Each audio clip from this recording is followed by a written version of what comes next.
일단 국민들은 그 무엇보다도 지금 인질로 잡혀간 사람들이 무사히 돌아오기를 바라고 있는데, 현 네타냐후 정부의 초점은 인질 구출이라기보다는 하마스 소탕에 방점이 찍혀 있거든요. 좀 굉장히 잔인한 말인데, 대를 위해서 소를 희생할 수 있다는 생각이에요. 그러면 인질들의 목숨은 살아서 돌아오긴 어렵죠. 시체로밖에 찾을 수 없는 그런 상황이 될 것 같으니까.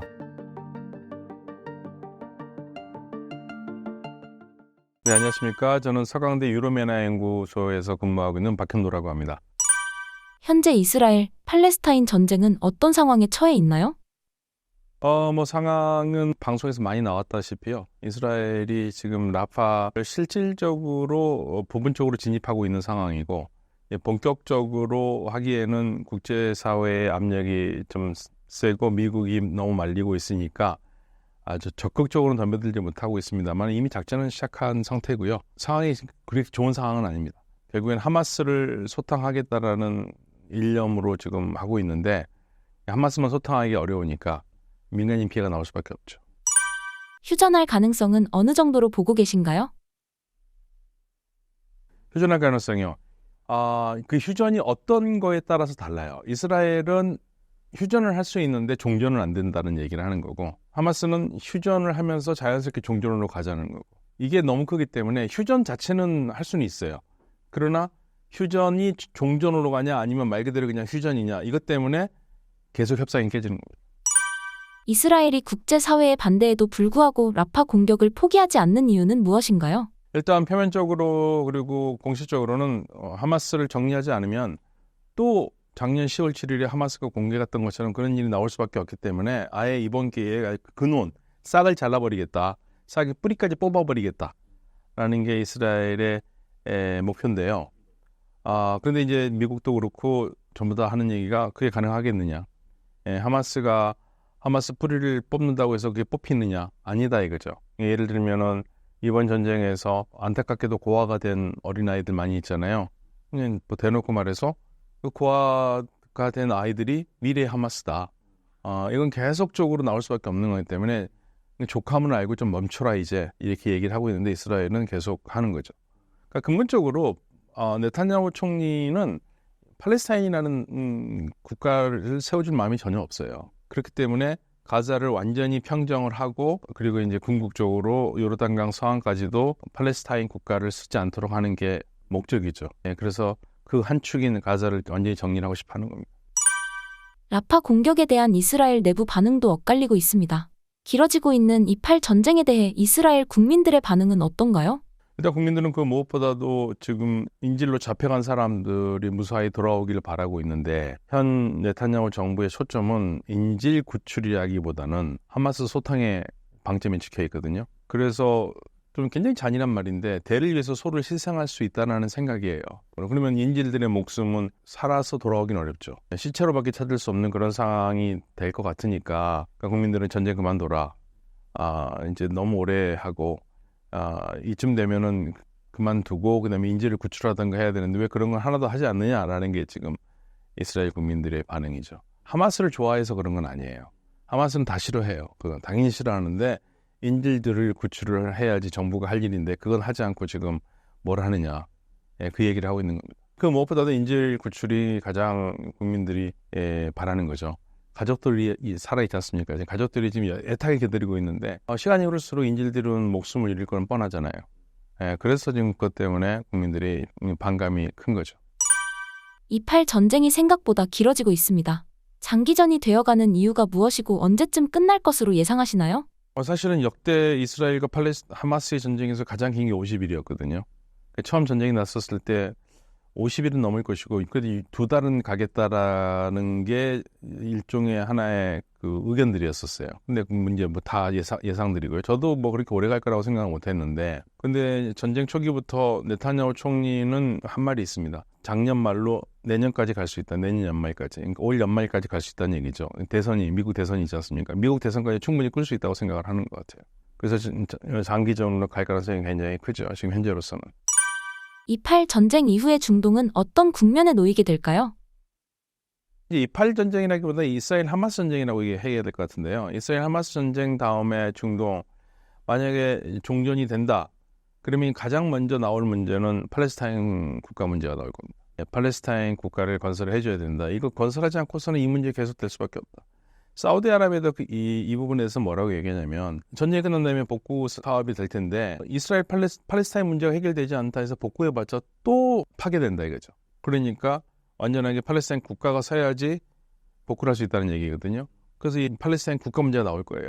이 초미의 관심사가 제일 먼저 떠오를 거고, 그게 뭐 잘 돼서 팔레스타인 국가가 잡힌다면 그 다음에는 이제 지역에서 아랍 국가들과 관련된 뭐 이란을 비롯해서 일종의 대탕트 분위기가 나올 가능성도 있죠. 이스라엘과 사우디아라비아가 수교를 하고 팔레스타인 국가가 쓴다면 이스라엘과 사우디아라비아가 수교할 기본 조건이 돼요.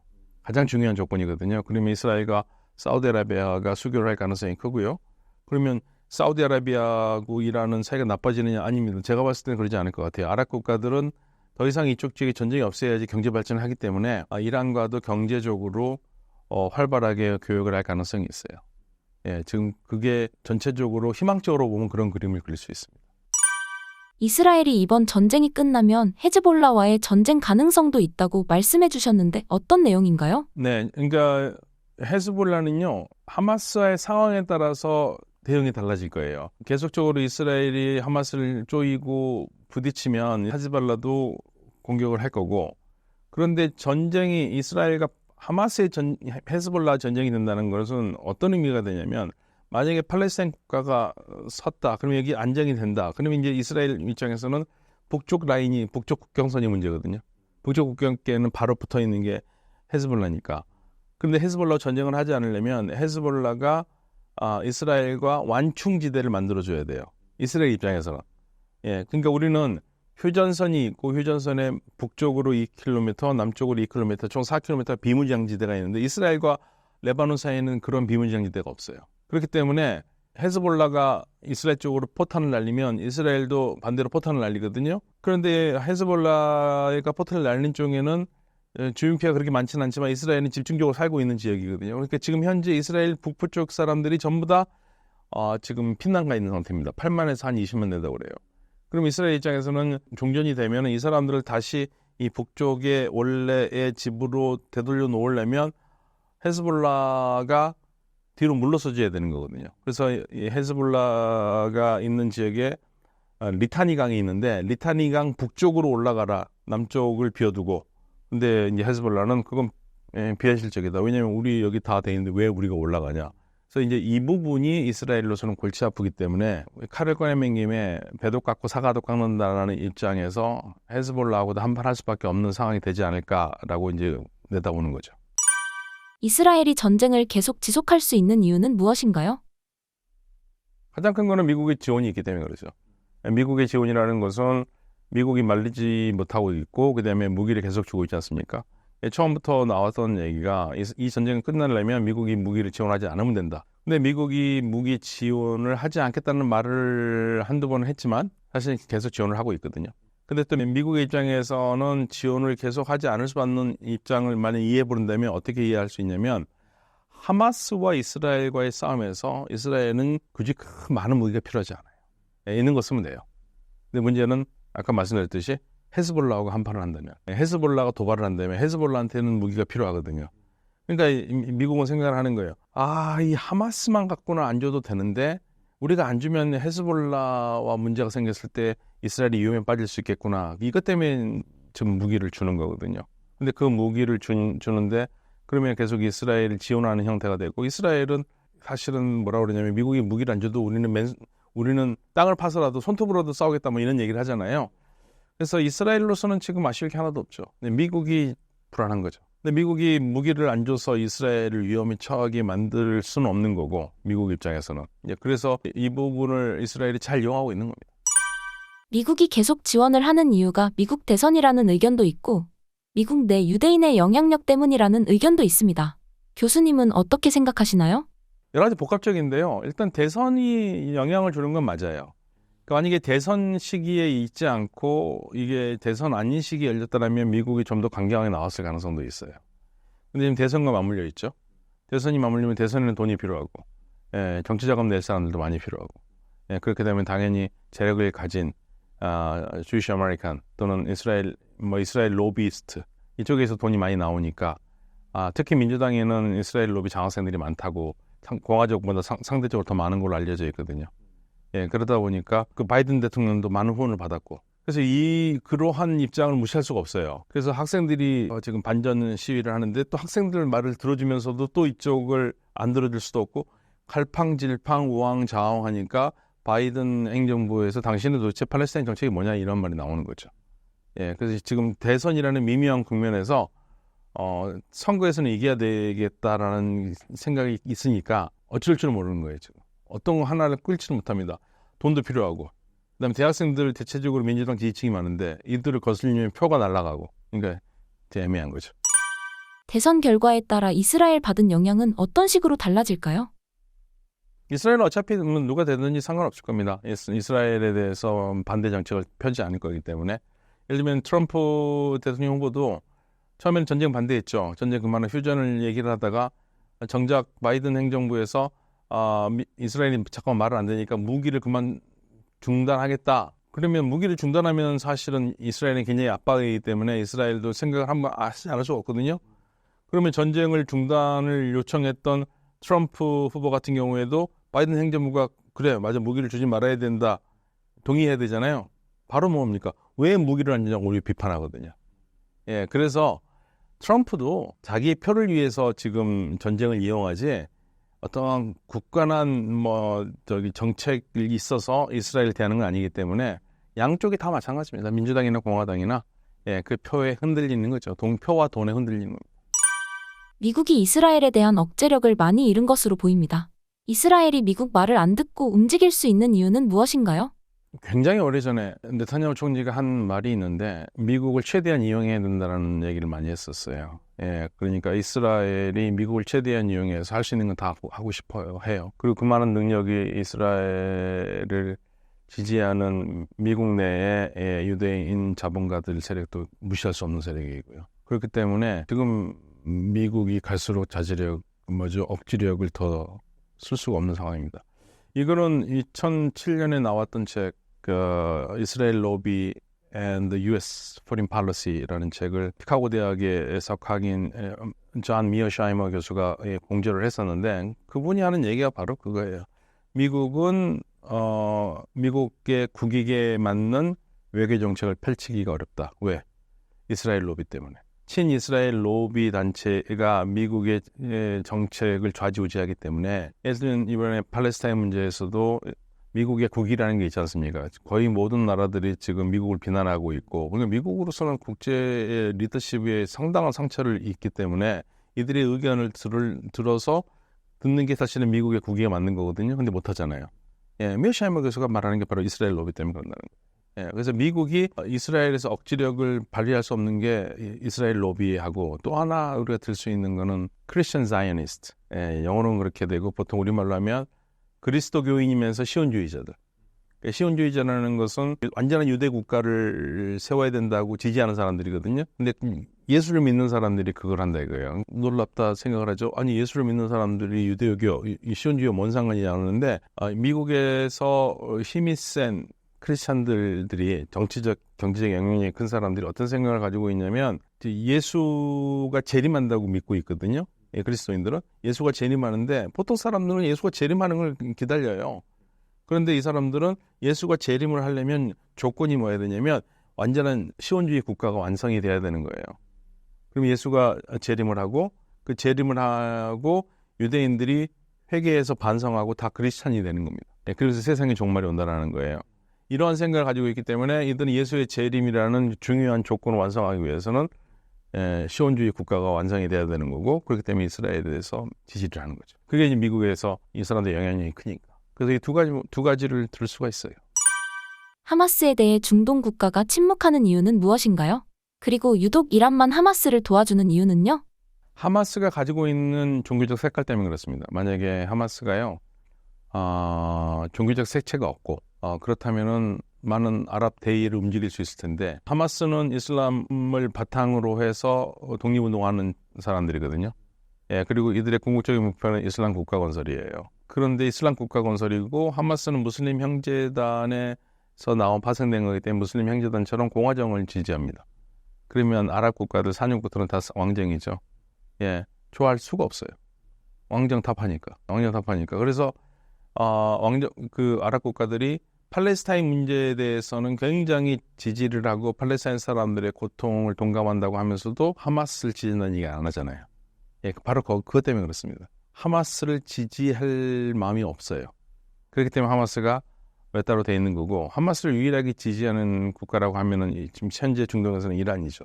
그리고 이제 알제리 정도는 하마스를 지지합니다. 하마스에 대해서 칭찬하고 하마스를 칭찬하고 그러는데, 이란 같은 경우에는 왜 하마스를 지지하냐? 하마스는 순니파고 이란은 시아파인데 종파가 다른데 왜 지지하느냐? 그거 종파가 상관없이요. 이 둘의 공통 목표가 같아요. 팔레스타인 국가 건설이거든요.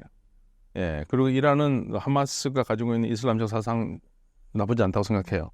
그렇기 때문에 같이 가는 겁니다. 그러니까 종교적이냐, 그러니까 여기에는 아랍이냐, 순니냐, 시아냐 이게 중요한 게 아니고 이념적으로 종교적이냐 아니면은 세속적이냐 이 차이가 굉장히 큰 거고요. 그래서 이 아랍 국가들은 팔레스타인 국가를 지지하고 팔레스타인 국가가 서길 바라지만 그게 하마스와 같은 그러한 사람들이 주도를 해서 이슬람을 원리로 해가지고 그렇게 하는 나라를 원하지 않는다 이거예요. 국민들이 무슬림인 거와 국가 체계가 이슬람으로 돌아가는 건 전혀 다른 문제거든요.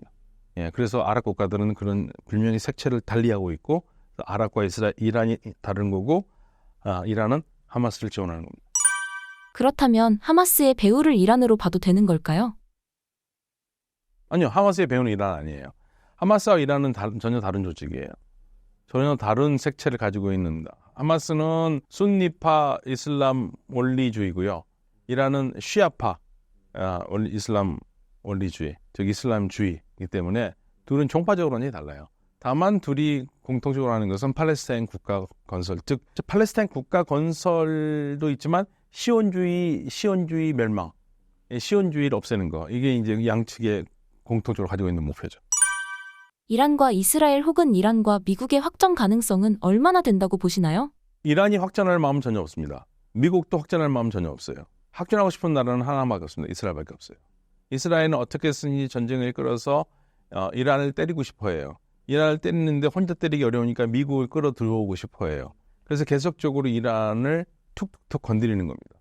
근데 이란은 전쟁을 하기 싫으니까 확전을 해서 지금 할 그러한 형편도 안 되고, 그리고 이란과 이스라엘만 싸운다면 그때 해볼 만한데 이란과 이스라엘 싸움은 될 수가 없어요. 이스라엘이 들어가면 미국이 들어오게 돼 있어요.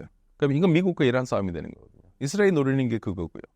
이란에 타격을 줘야 되니까. 그래서 이란은 그걸 너무 잘하기 때문에 사악한 이스라엘이 자꾸만 건수를 만들어서 싸움을 만들고 우리를 끌어들이려 한다기 때문에 항상 조심하고 피하고 있었었죠. 양쪽은 그때 미국도 지금 현재 확전할 수가 없어요.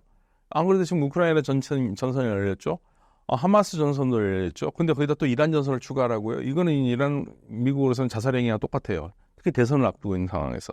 그래서 안 합니다. 그래서 확전 가능성은 없습니다. 교수님, 이스라엘이 이란과 확전을 하고 싶다고 하셨는데 그 이유는 무엇인가요?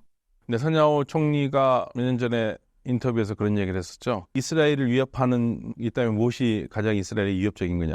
답을 세 가지로 했습니다. 이란은 이스라엘의 악몽입니다. 갈수록 힘이 더 세지고 있고요. 그 다음에 핵을 개발한다고 그러니까 이스라엘에서 어떻게 해서 이걸 잡고 싶은 거예요. 그러니까 70년대, 60년대, 70년대만 해도 중동에서 가장 강한 국가는 이라크였잖아요. 이라크나 이런 나라들이었는데 다 지금 사실은 이스라엘이 아랍 국가 중에서 이스라엘과 맞대응할 만한 나라가 없어요. 유일하게 지금 이스라엘과 뻗댈 수 있는 나라는 이란밖에 없는 겁니다. 그럼 이 이스라엘은 어떻게 해서든지 이 지역에서 가장 강력한 군사력을 가지고 이쪽 지역을 좌지우지하고 싶거든요. 그래야지만 국가 안정이 된다고 생각하기 때문에 그러니까 이란을 반드시 넘어뜨려야 되는 거예요. 이란의 현 정권을 무너뜨려서 이스라엘과 친할 수 있는 정권을 세우는 게 이스라엘의 목표죠. 후티 반군이 공격을 멈출 생각이 없는 것으로 보입니다. 후티 반군의 정체성은 무엇인가요? 후티 반군도요. 이제 보통 우리는 표준 아랍어로 하면 후티인데요. 보통 신문에서 후티 하니까 이제 후티라고 하겠습니다. 이 후티 반군 같은 경우에는 종파가 시아파거든요. 근데 시아파인데 이란과 달라요. 시아파인데 여기는 보통 우리가 오이만바 자이디라고 그럽니다. 이 자이디는요. 거의 종교적 신념이 정의를 보고 참지 못하는 사람은 참지 못하는 사람이야말로 진정한 무슬림이고 정의를 보고 못 보는 자면 그 무슬림이 아니에요. 대단히 강해요. 초창기 형성 때부터. 반면에 이란이 굉장히 강한 것처럼 보이지만 이란의 시아파들은 사실 세상에 대해서 적극적으로 나서지 않고 조용히 있었던 그러한 그 특성을 가지고 있었던 시아파거든요. 그러니까 이 자이디파는 태생부터가 굉장히 강한 사람들이고 지금도 이 생각들이 강하기 때문에 이들은 옳다고 생각하는 것은 반드시 실현하도록 몸을 바치거든요. 근데 후티 반군의 강점이 거기서 나오는 겁니다. 굉장히 강해요. 정신력이. 무기 같은 거가 뭐 좋지는 않죠. 그렇지만 정신력이라는 게 강하기 때문에 사실은 우리가 싸움에서 무기도 중요하지만 끝까지 버티는 힘도 강한데 그런 면에서는 후티 반군이 강하고 쉽지가 않습니다. 후티 반군이. 그래서 사우디아라비아도 후티를 결국에는 전쟁을 했지만 몰아내지 못했고요. 아무도 쉽게 건들 수 없는 그러한 나라고, 그다음에 예멘이라는 그 지역 자체가 이들이 있는 지역 자체가 굉장히 험난한 지역이거든요. 그래서 여기는요, 뭐 공습이나 이런 걸로 될 게 아니라 지상군이 들어가야지만 이들 완전히 소위 말해서 이들을 복속할 수 있거든요. 근데 지상군 들어가면 어마어마하게 많은 지상군이 죽을 수밖에 없어요. 그렇기 때문에 후티 반군을 쉽게 제압하기 어렵습니다. 그렇다면 후티 반군의 목적은 무엇일까요? 목적은 아주 간단합니다. 두 가지예요. 이스라엘 공격 전쟁 그만하고 그다음에 가자 지구에 인도적인 지원이 들어가도록 해라. 두 가지만 하면 우리 안 하겠다 이게예요. 근데 두 개 다 하나 안 하니까 인도적 지원도 못 들어가게 막고 있고, 지금 가자 사람들이 전쟁과 상관없는 사람들이 굶고 지금 뭐 영양실조 올리고 있는데 그걸 계속적으로 이스라엘 막고 있잖아요. 그 두 가지만 해라. 그러면 이스라엘과 상관없는 배는 지금도 갈 수 있지만 이스라엘 니네와 상관없는 배도 넣어주겠다 이거예요. 근데 이스라엘이 안 하니까 후티는 그럼 우리도 못해 얘기하고 있는 거죠.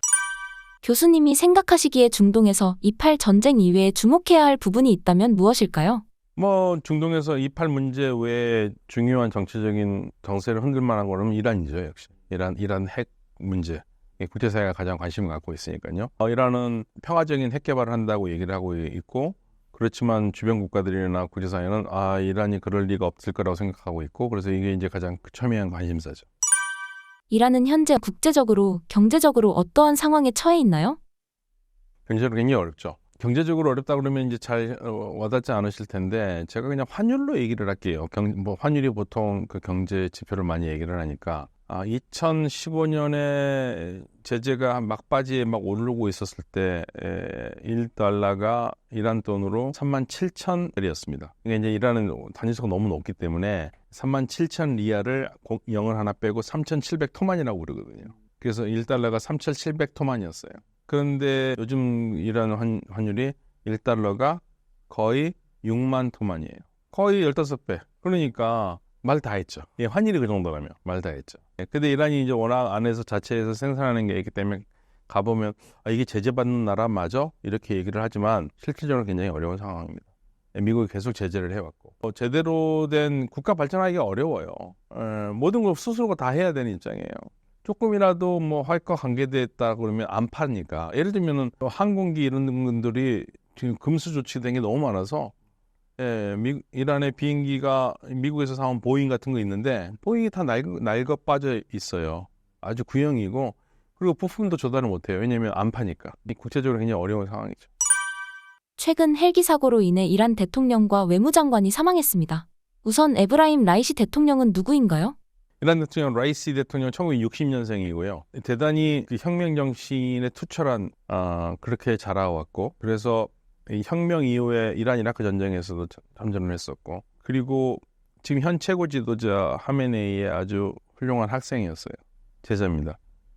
그러니까 스승의 길을 열심히 따랐던, 전통적으로 보수의 길을 튼튼하게 걸어왔던 종교 지도자입니다. 그리고 이란에서 가장 중요한 시아파 성소가 마슈아드라는 곳이 있는데요. 그곳에는 이제 이란에서 이맘 레자 재단이 있는데, 사실 말이 재단이지 마슈아드 시의 모든 경제를 좌지우지하는 큰 재단이라고 생각하시면 됩니다. 그거를 관장을 했었었고, 대단히 쉽게 말하면 종교적으로 엘리트 코스를 밟아온 사람이고, 대통령에 도전했다가 한번 실패한 경험이 있고요. 이번 대통령 되기 전에.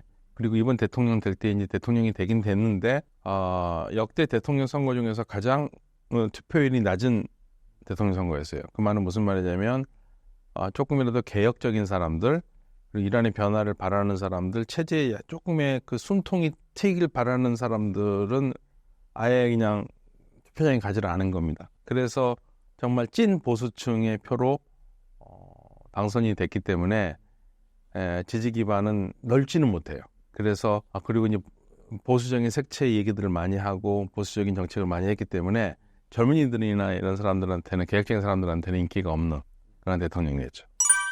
보수적인 정책에 대해 예를 든다면 어떤 것들이 있을까요? 예를 들면 히잡 착용 문제에 대해서 본인의 의견은 전통적으로 이슬람의 종교에서는 반드시 히잡을 해야 된다. 그 때문에 단속을 하고 그것 때문에 인기가 더 없죠. 그리고 이제 그 무엇보다도 라이시 대통령의 가장 큰 오점은 1988년에 이란이 반체제 인사들을 한 3,000명을 처형을 하거든요. 직결 처형을 합니다. 이때 이 판결을 내렸던 사람이에요. 그래서 그것 때문에 별명이 무슨 테헤란의 학살자, 테헤란의 도살자 이런 말이 나오는 건데, 그게 역대 커리어 중에서 가장 오점이 남겼던 커리어라고 할 수 있어요. 그렇다면 이번 사건의 여파가 중동 정세에 어떻게 미칠 것으로 보시나요? 일단 이번 사건이 정말 악천후와 노후한 헬기 때문에 일어난 사고라면 문제는 없죠. 근데 만약에 검은 손이 뒤에 있었다면, 그러면 이제 문제가 크죠. 그런데 그렇지 않다면 문제는 없습니다. 그러니까 이란이라는 나라가 큰 나라고, 그리고 대통령이 죽었으니까 사람들이 깜짝 놀라가지고 나라에 큰 변고가 있을 거라 생각하지만, 사실 대통령이 이란에서는 권력서열 2위거든요. 우리로 치면 총리라고 생각하시면 돼요. 그래서 이란의 권력서열 1위는 최고 지도자고, 최고 지도자한테 문제가 생겼더라면 큰일이 생겼겠죠. 많았겠지만 지금 최고 지도자는 전혀 문제 없고, 그러니까 회사로 치면 회장님은 건재하시고 사장님의 문제가 있는 거예요. 그럼 다른 사장님 들어오면 되거든요. 이란은 그래서 새로운 대통령을 뽑을 거고, 기존과 다를 거 하나도 없습니다. 중동 리스크가 고조되고 있는 상황 속에서 한국은 어떤 영향을 받고 있나요? 우리가 이스라엘 하마스 전쟁의 영향은 없어요. 우리 경제에는 거의 영향이 없다고 봐도 되고요.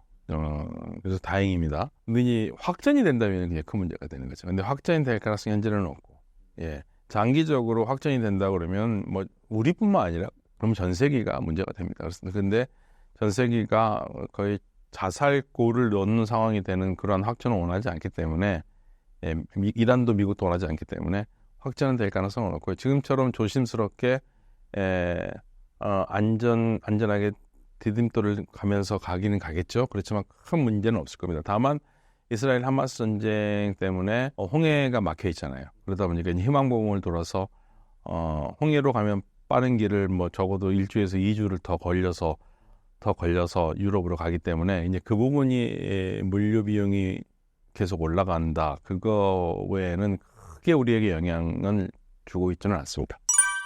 이슬람교가 전쟁 관련 뉴스에 주로 등장하면 유독 폭력적인 종교라는 인식이 강합니다.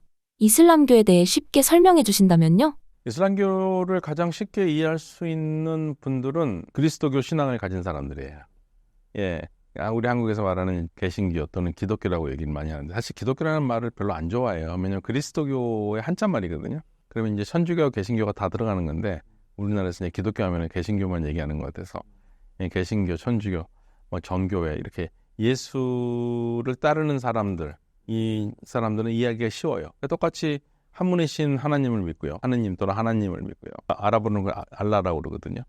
그리고 한 분이신 그 신이 세상과 인간을 창조했고, 인간은 그분의 뜻에 따라서 옳게 살다가 옳게 살면 천국에 가고 잘못 살면 지옥에 가고, 그래서 개인적인 종말이 있지만 개인적인 종말 말고 우리가 모르는 어느 시점에서 전 지구적 종말이 와서 최후의 심판을 내릴 것이고, 최후 심판, 죽은 자와 산자를 모두 모아서요. 그리고 나서 새로운 세상이 열릴 것이다. 이게 이제 그리스도교의 내세가 아니고 종말론인데, 이슬람 똑같습니다. 이슬람 똑같아요. 그런데 이슬람과 그리스도교가 가장 큰 차이점이 뭐냐? 이슬람에서는요, 예수를 굉장히 위대한 예언자로 생각해요. 아주 훌륭한 예언자. 근데 그리스도교에서는 예수를 신의 아들, 성자, 그 삼위일체의 한 부분을 이룬다고 얘기를 하잖아요.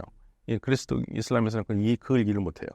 왜 인간을 신적인 존재로 숭배하냐 이거죠. 그게 이제 큰 차이점이고, 그리고 이슬람에서는 예언자들이 있어서, 그러니까 그리스도교에서 말하는 예언자들을 통해서 하느님의 가르침을 주었듯이 그 마지막 예언자가 무함마드라고 얘기를 하고 있어요. 이게 이제 그리스도교인들은 전통적으로 지금도 그렇지만 과거에 이슬람이 처음 나섰을 때 그리스도인들이 제일 이해를 못했던 게 우리의 하느님의 인류 구원 사업은 우리 예수님으로 끝났는데 뭘 또 나왔다고 저렇게 딱 까부느냐, 저거 이단 아니냐 이렇게 봤던 거예요. 그래서 이 차이가 큰 거죠.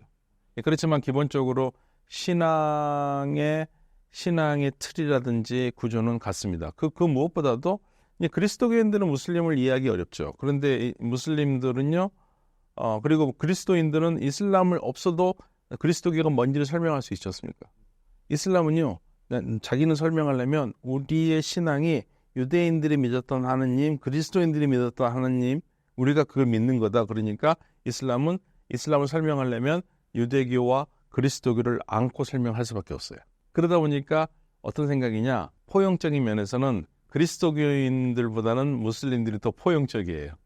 그래서 근본적으로 무슬림들한테 예수님을 욕하라 그러면 욕할 수가 없습니다.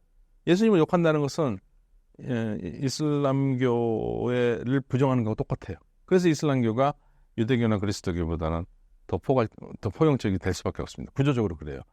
마찬가지로 유대교는 그리스도교 없이, 이슬람 없이 유대교를 설명할 수 있잖아요. 그리스도교는 유대교를 설명을 해야지만 자기를 설명이 돼요. 내가 이래서 나왔다는 설명이 되는 거죠. 그래서 그리스도교에서 중요한 게 구약 성경이잖아요.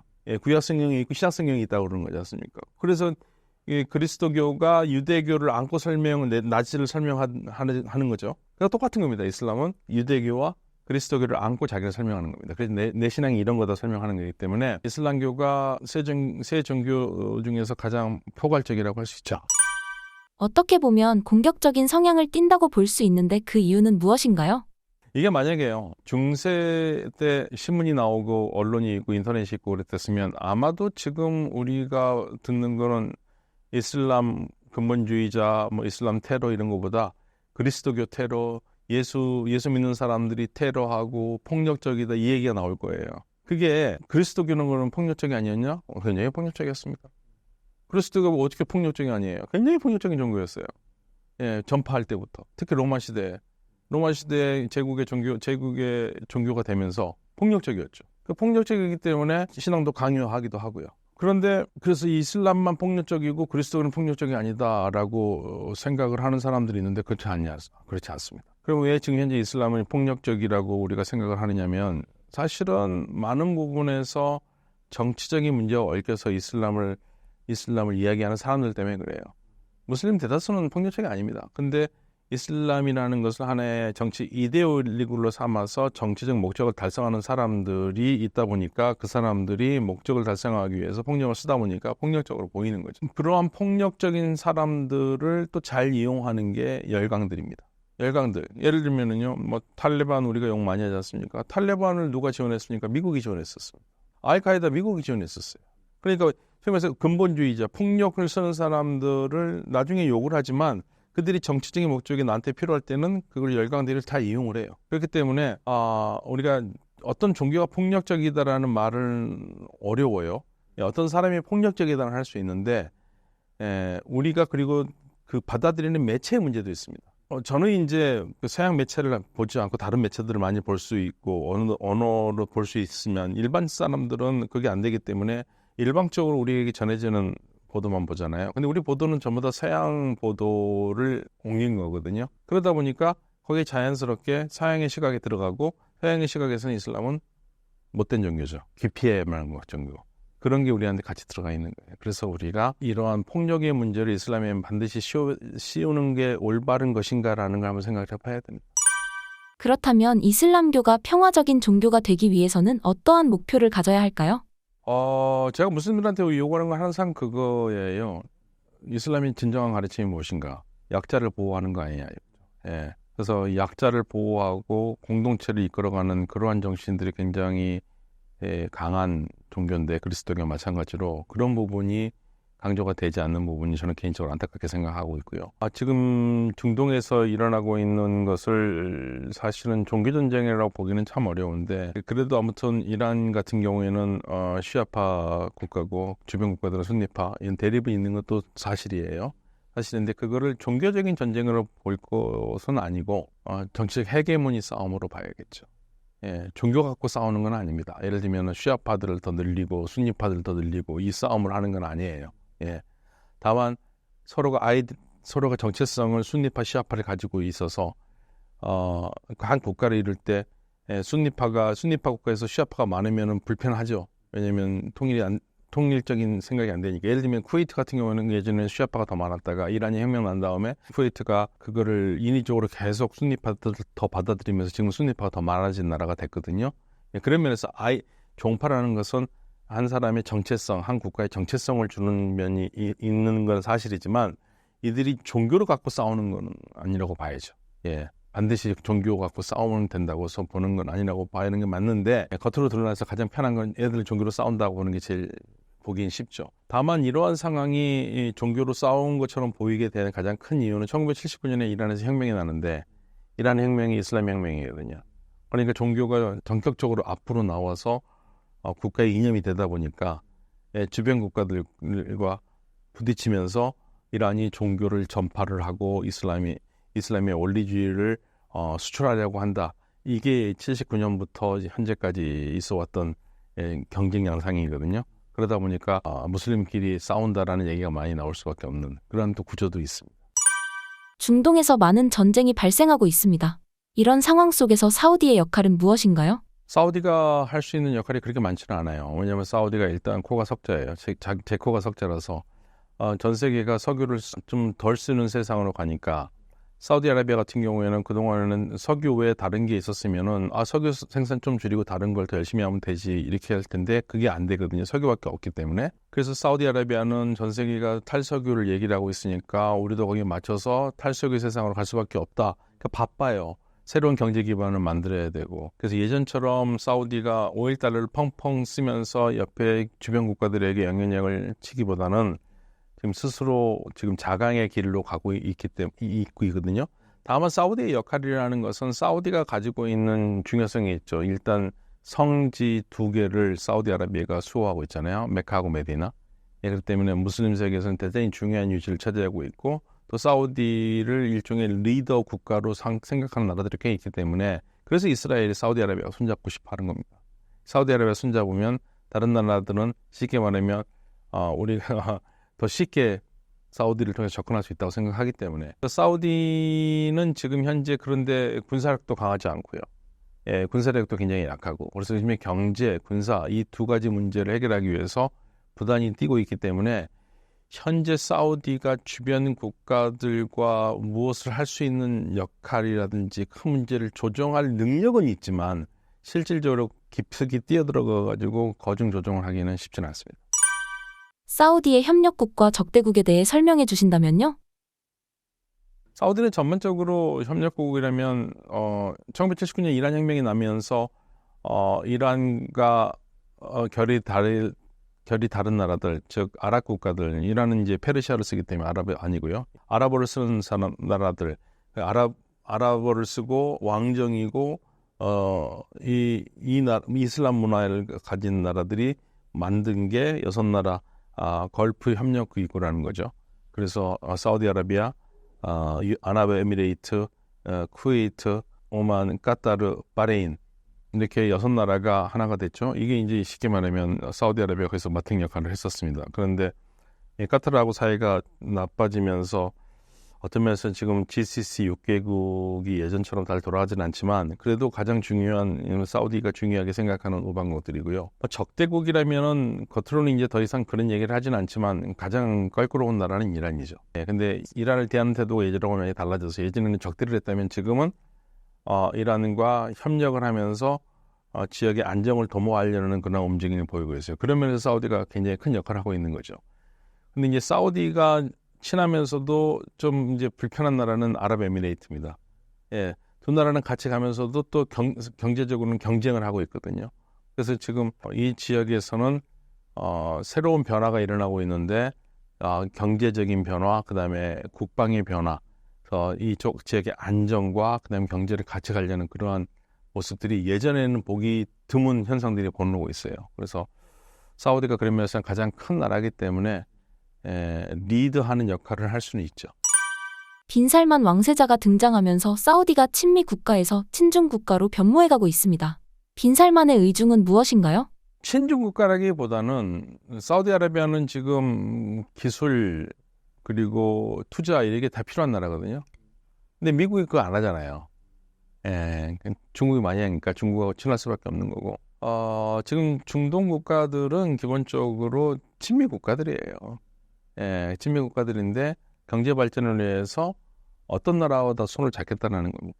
그러니까 러시아하고는 석유로 친분을 쌓았죠. 중국과도 투자나 이런 거로 기술 친분을 쌓는 거예요. 근데 그거 가지고 친중 국가, 친미 국가에서 친중 국가로 간다고 하기는 좀 어렵습니다. 물론 미국이 그렇게 좋아하지는 않겠죠. 내심 그렇게 좋아하지는 않지만 사우디아라비아가 완전하게 친중 국가라고 보기는 어렵습니다. 지금 우리가 돈이 되는 나라와 손잡고 하겠다는 거. 그게 가장 중요한 거죠.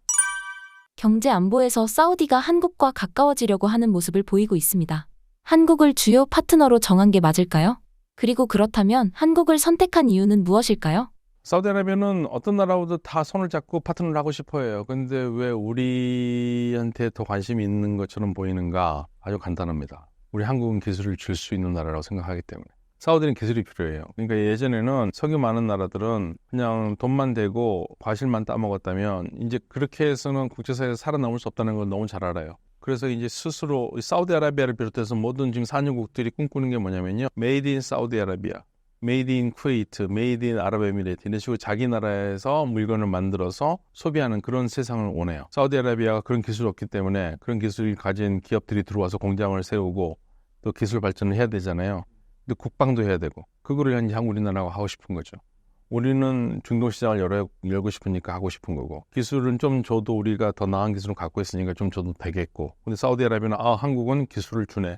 얘네들은 기술을 주니까 얘네들하고 손잡고 싶은 거고 더 나아가서는 내심 우리 한국의 기술을 다 가져가고 싶어 하는 거죠. 근데 우리는 이제 거기 조심하고 있는 거고 특히 방산 같은 경우에는 우리 무기의 가성비가 좋거든요. 그래서 이제 사오는 것뿐만 아니라 같이 만들자는 거예요. 그러니까 우리한테는 이게 양날의 칼이 될 수 있습니다. 우리가 팔 수도 있지만 또 궁극적으로 기술을 뺏길 수도 있는 거죠. 그래서 우리나라하고 많이 하고 싶어요. 이건 이게 사우디뿐만 아니라요. 아랍 국가들이 특히 아랍에미리트도 마찬가지인데 한국을 좋아하는 이유는 한국은 기술 협력이 되기 때문에. 사우디의 네온 프로젝트가 축소되고 있다는 뉴스가 자주 들리고 있습니다. 현재 네온 프로젝트의 상황은 어떤가요? 그러니까 네온 프로젝트 예를 들면 가장 관심을 끌었던 게 라인이잖아요. 높이 500m에다가 폭이 200m 그리고 길이가 170km 되는 도시를 세운다. 누가 봐도 그럼 황당하죠. 근데 저한테 물어보면 제가 그걸 전문가도 아니라서 저는 잘 되기만 바란다고 그래 얘기를 했는데 모든 사람들이 그거는 불가능하다고 얘기를 했죠. 그런데 돈은 너무 많이 들고요. 그게 실질적으로 그렇게 되면은 그게 2030년까지 공사 끝날 수도 없어요. 그래서 2,004km로 줄였다는 데 사실 2,004km도 그 좋은 거리 아닙니다. 어마어마한 거리예요. 그래서 현실적으로 사우디아라비아가 이게 엄청난 프로젝트이기 때문에 많은 나라들이 의구심을 가지고 있고 잘 안 될 거라고 생각하기 때문에 투자를 안 하는 거예요. 그래서 사우디아라비아 1단계 5천억 달러 정도로 자기네들이 투자를 해가지고 짓고 성공을 하면 그 다음에 일종의 미끼 상품을 만들어 놓는 거죠. 그런데 이제 너무나 많은 사업을 벌렸어요. 지금 라인만 있는 게 아니라 끊임없이 사업이 나와요. 세계에서 가장 큰 인피니트 풀도 만들고 450m를 풀을 한다고. 그러니까 하면은 어마어마해요. 무슨 말만 하면 엠파이어 스테이트 빌딩이 20개가 들어가고 이런 얘기를 하잖아요. 그게 다 보기는 멋있는데 그러면 그게 그냥 몇 천만 원에 지어지는 게 아니잖아요. 수십억 달러가 들어가고 그러니까 돈이 부족할 수밖에 없는 거죠. 그리고 사우디아라비아도 경제 규모가 커지면서 석유로 돈을 남기기가 쉽지가 않아요. 왜냐하면 사우디아라비아 자체도 이제 국민들의 돌봐야 되는 국가 예산도 많이 들어가고 사우디아라비아가 이 재정의 바탕이 되는 기본이라는 돈이 있잖아요. 그 돈이 갈수록 높아지는 거죠. 그러니까 석유를 예전에는 1배럴에 80달러에 팔았으면 재정이나 이런 거를 봤었을 때 국가 규모는 1배럴에 30달러나 40달러니까 아직 40달러 정도 여유가 있으니까 했지만 이제는 사우디아라비아가 재정 균형 유가라는 게 있거든요. 거의 $80예요. 그런데 지금 유가가 $100가 안 되잖아요. $100가 넘어가야지 되는데 $90 확실히 넘어가야 되고. 예. 그런데 실질적으로 시장의 유가와 재정 균형 유가 차이가 많이 안 난다는 얘기는 기본적으로 큰 사업을 할 수 없는 거죠. 그래서 유가가 달려 있어요. 사우디아라비아가 이 사업을 계속 축소하고 하지 않으려면 유가가 계속 고유가가 돼야 되는데 고유가가 되게 어렵죠. 예, 미국이 또 셰일유를 밀어내기 시작하니까. 그래서 사우디가 축소를 할 수밖에 없습니다. 현 시점에서 사우디의 가장 큰 고민은 무엇인가요? 일단 가장 큰 문제는 왕실의 안정의 문제죠.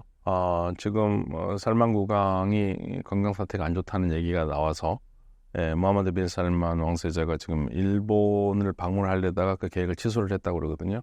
이 왕실 안정이 가장 중요합니다. 그래서 모하메드 빈 살만 왕세자가 아버지가 문제가 생겼을 때 자연스럽게 왕위를 계승받을 수 있는 게 지금 가장 큰 문제고요. 문제 없이 될 것 같긴 한데, 그리고 나서 사우디아라비아의 또 다른 문제는 뭐냐면 벌려놓은 사업이 굉장히 많죠. 그러니까 그 무슨 말이냐면 산업 다각화를 하기 위한 건데 산업 다각화 계획이 생각보다 쉽게 돌아가지는 않아요. 생각보다 쉽게 돌아가지는 않고 돈도 부족하고 그리고 여러 가지로 인프라스트럭처가 제대로 된 나라가 아니다 보니까 그러니까 국민들이 똑똑해야 되거든요. 그러니까 국민들이 똑똑하보다 국민들이 열정적이어야 돼요. 나는 뭐 하겠다. 근데 그런 게 사우디아라비아가 좀 적습니다. 그리고 또 그런 의지를 가지고 있는 사람들을 포용할 만큼 받아들일 만큼은 산업 구조가 돼 있지도 않고요. 그래서 이 젊은 세대들, 35세 이하가 67%를 차지하는 이 사우디아라비아의 젊은 세대들에게 일자리를 줘야 되는데 지금 현재로서는 쉽지 않은 상황이고 유가가 더 올라가야 되는데 유가는 더 이상 올라가지는 않고 있고 그래서 이 상황에서 맞춰서 사업을 해야 되는 게 있죠. 그래서 사우디아라비아가 사실은 이렇게 산업 다각화를 아주 오래전에 시작했었어요. 저도 2000년에는 시작했었어야 돼요. 늦어도. 그래 조금 늦은 감은 있지만 지금이라도 열심히 하고 있긴 하는데 지금 현재로서는 희망적이지는 않아요. 굉장히 희망적이죠. 돈이 부족한 거죠.